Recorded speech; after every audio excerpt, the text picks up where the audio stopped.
Irredentism. In 7th hour alone, 80.6% of you reportedly have no clue what this is. However, 0% know for sure and 0% kind of know, and that doesn't add up, so we can assume no one knows what Irredentism is, or that a lot of people just messed up. Hopefully you're watching this if you have absolutely no clue, and hopefully you will leave today knowing what it is. I'll admit that I was one of those people who had no idea. It was a little hard to find information on this topic, but what you'll be seeing in this video is a definition of Irredentism, followed by a few examples, and the definition again to close up the video. Let's get started. A guy with a pretty cool name wrote in this huge scientific essay that Irredentism means an attempt made by an existing state to redeem territories and peoples it considers its own.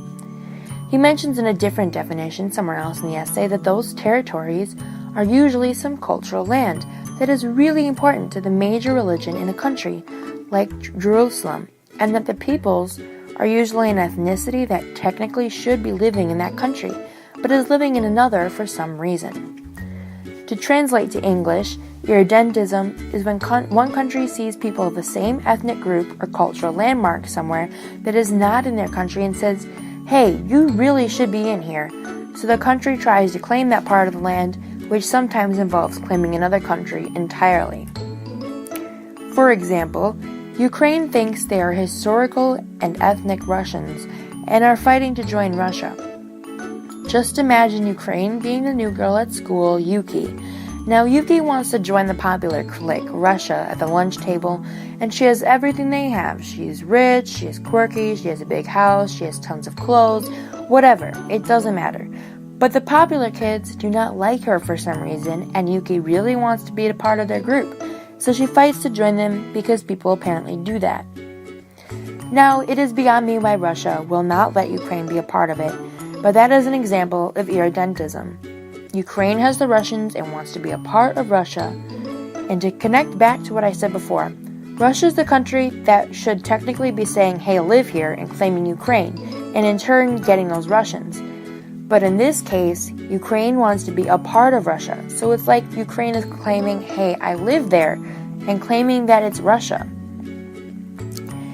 Another example is the conflict between Israelis and Palestinians. Currently, Palestinians claim that all Israeli land is historically theirs. It's like two 5-year-olds holding the same toy and yelling "mine" as loudly as they can. Palestine wants the territory, so they filed an irredentist claim to have it, which basically just means that they said, that's mine, but in legal writing.